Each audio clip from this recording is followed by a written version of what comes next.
Welcome to the shores of Lake Schaefer and one of my favorite amusement parks, Indiana Beach in Monticello, Indiana.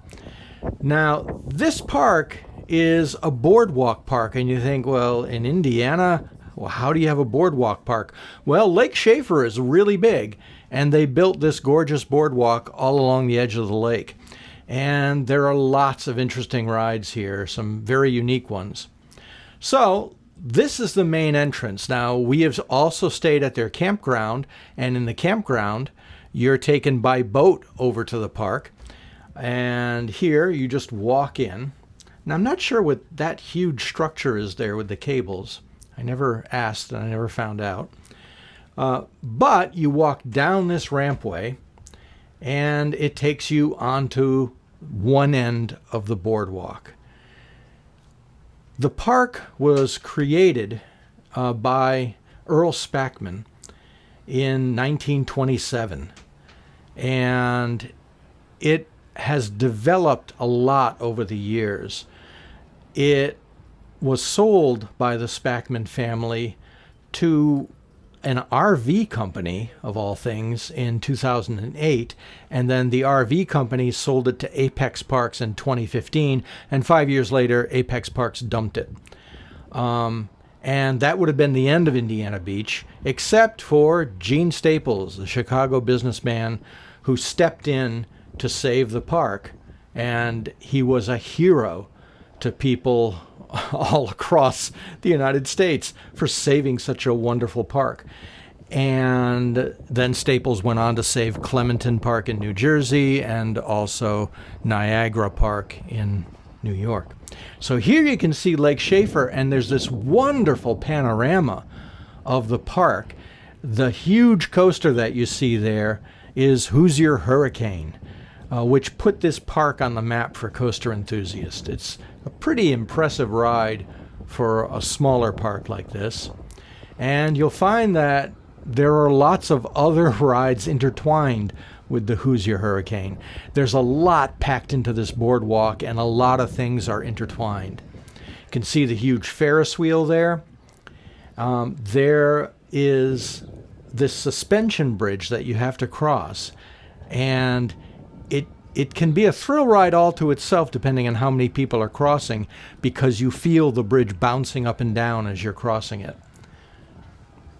So this brings you over to a sky ride on the left, and that can get you into one end of the park, the other end of the park. It's a beautiful scenic trip. The chairs on the sky ride are very narrow, and it gives you this real precarious feeling while you're up in the air. So that's one way to get to inside the park. The other way is to do what I'm doing here. I'm just going to walk down this ramp, and we'll start at this end of the park and walk to the other end of the park. So the first thing you see here, they have a little gift shop. You also have the train, and the train will also take you to the other end of the park. It's a little CP Huntington, and it's a nice ride. And we are now underneath the Who's Your Hurricane, the turnaround. There's a gift shop on the right that has some nice themed gifts. As they did with other parks they abandoned, Apex had left the park in questionable condition.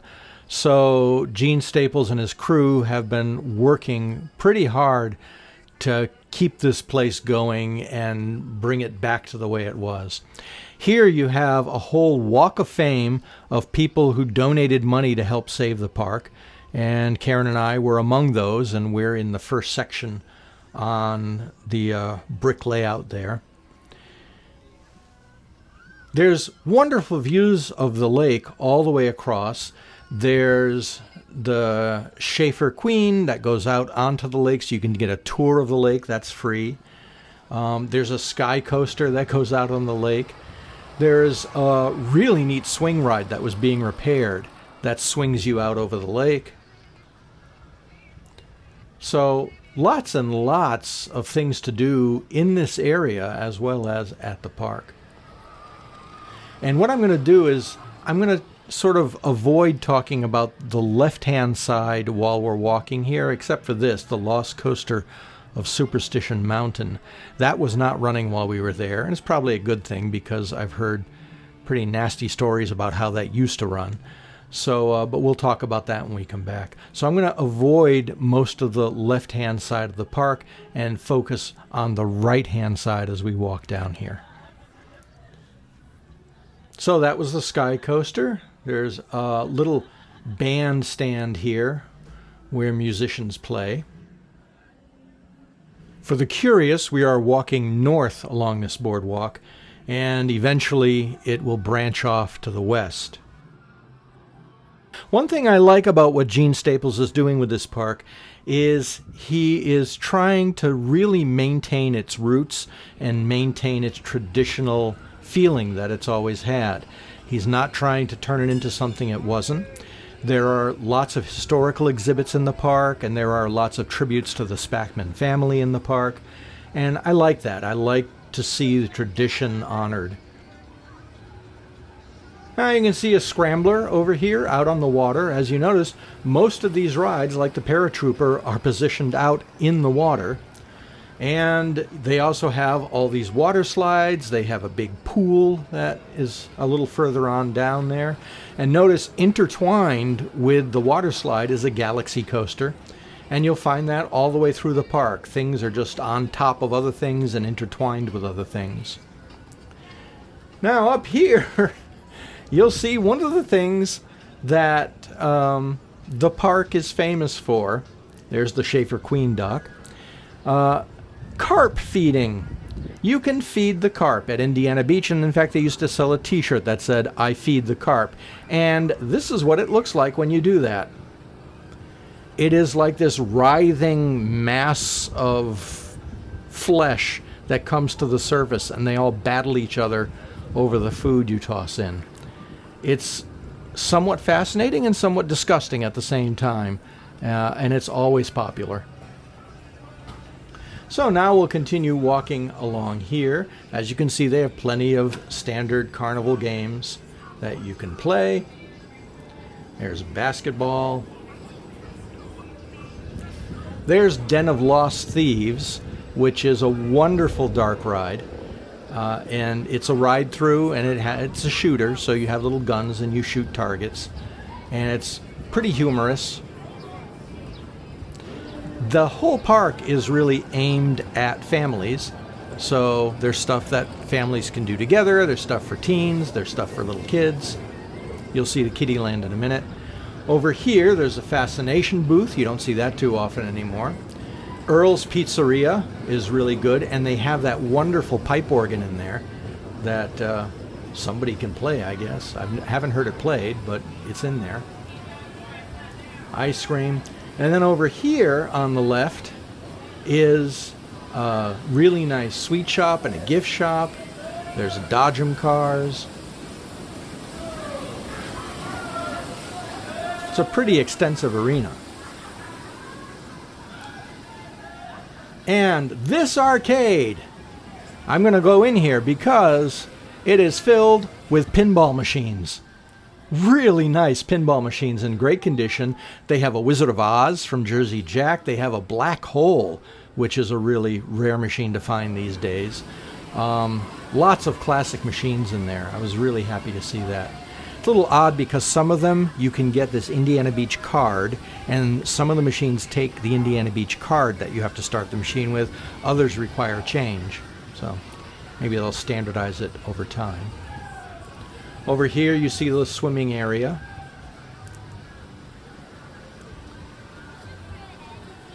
And then coming up on the left, I know I said I wasn't going to talk about the left-hand side, but we're going to make a detour in a little bit, and I'll show you that.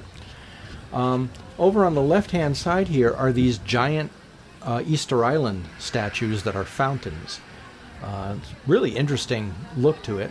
And then up here you have the Sky Room, and it has really good food. It's a really good restaurant, and you get panoramic views up there with all the glass around it. There's also underneath there a really big auditorium that's used for outings and picnics, but that really is the formal end of the Midway for the boardwalk section. Now I'm going to double back here, and I'm going to take a right, And that's going to bring us to a completely different section of Midway. And over here is IB Dipped. They have a lot of IB pun for their different items in the park. For years, the park had a slogan, "There's more than corn in Indiana," and they have IB Crow as their mascot, and you'll see him plastered everywhere. So you have some park offices over there, and over here is where the coasters are. This right here is the Who's Your Hurricane, and it's fascinating because you notice it is all lifted up above the deck.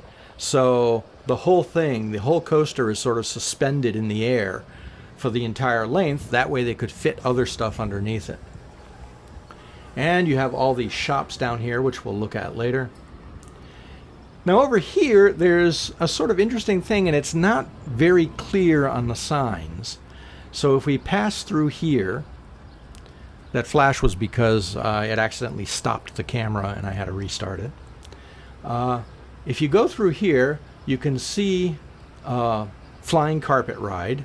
That wasn't running that day. It operates, but it wasn't running. And then way in the back there is a Himalaya ride. But if you keep going there and take a right, there are two other major coasters hidden away back there that you really can't see. One of them is Steel Hog, which is a weird S&S sort of Mad Mouse coaster. And they also have a rare Schwarzkopf triple looper that they were still putting together when we were at the park. So it hadn't opened yet. They were still working on it. But all totaled, that gives them an impressive 7 major roller coasters in this park.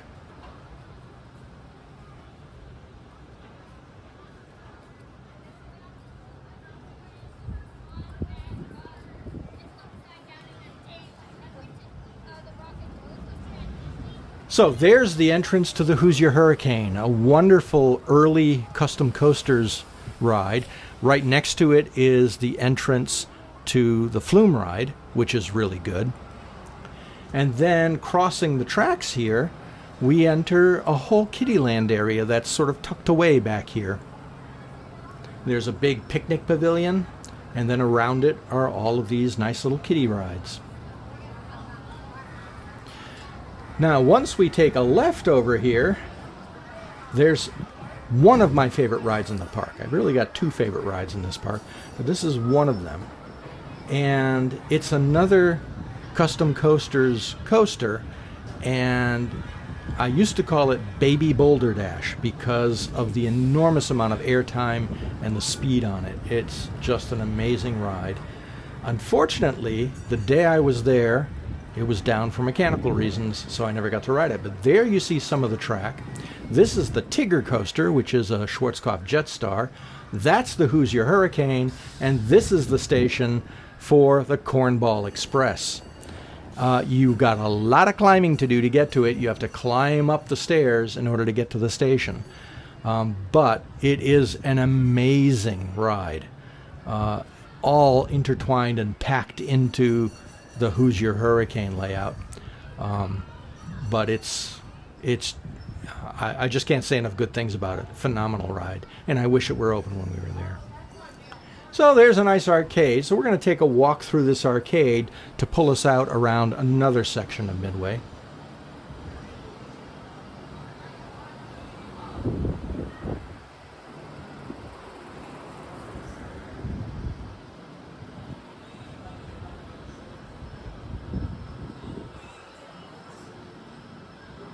And this brings us out to my other favorite ride in this park, Frankenstein's Castle. This is an absolutely incredible walk-through funhouse. In my opinion, one of the best in the entire country. It is a long one. It takes you at least 15 minutes if you rush, or longer if you take your time with it. It has some absolutely incredible stunts in it. Things I've never seen before. And if you're interested, I have a whole walkthrough of the ride that I can link to in the description. There's your maitre d' who greets you at the ride. It's an upcharge, so you can buy tickets for rides in the park, or you can buy a wristband. But either way you do it, you still have to pay extra for Frankenstein's Castle, and I think that's wise because it keeps the riffraff out. So now we're going back along the boardwalk, and we'll talk about stuff along the right side here. And here is the Antique Auto Car Ride. And it is intertwined with the structure of the Lost Coaster of Superstition Mountain. So you really, as you're riding along, you have no idea where you are. You have no idea what track is what. It's a pretty interesting layout, and it's all floating above the water as well. There goes the Who's Your Hurricane. But it's a really neat ride. All wooden track, which is unusual. And now we're coming back to the station of the Lost Coaster of Superstition Mountain. It's an interesting ride. It started life as Superstition Mountain, which was a dark ride. And it had sort of these mine cars that you sat in, and there were roller coaster type elements in it where the car rolled along and up and down a little hill. But it was just generally a dark ride. This, however, was redesigned to be a roller coaster, and custom coasters worked on it again for the park. And it's odd. It uses these cages that you sit in. Two people sit forward, two people sit backward. And there's an elevator that brings you to the top. And then you roll along a track that is really sharply curved. So you get whipped around a lot. And I've heard from people that it's a really uncomfortable ride. You know, I wish I could have ridden it for myself to find out. But I didn't get that chance because it was closed. But that brings us back to the entrance of Indiana Beach. So, if you are in the Chicago area or the Indiana area, northern Indiana, or even the southern Wisconsin area, this is worth a stop. It's a beautiful park that's coming back, and I can't recommend enough. Indiana Beach in Monticello, Indiana.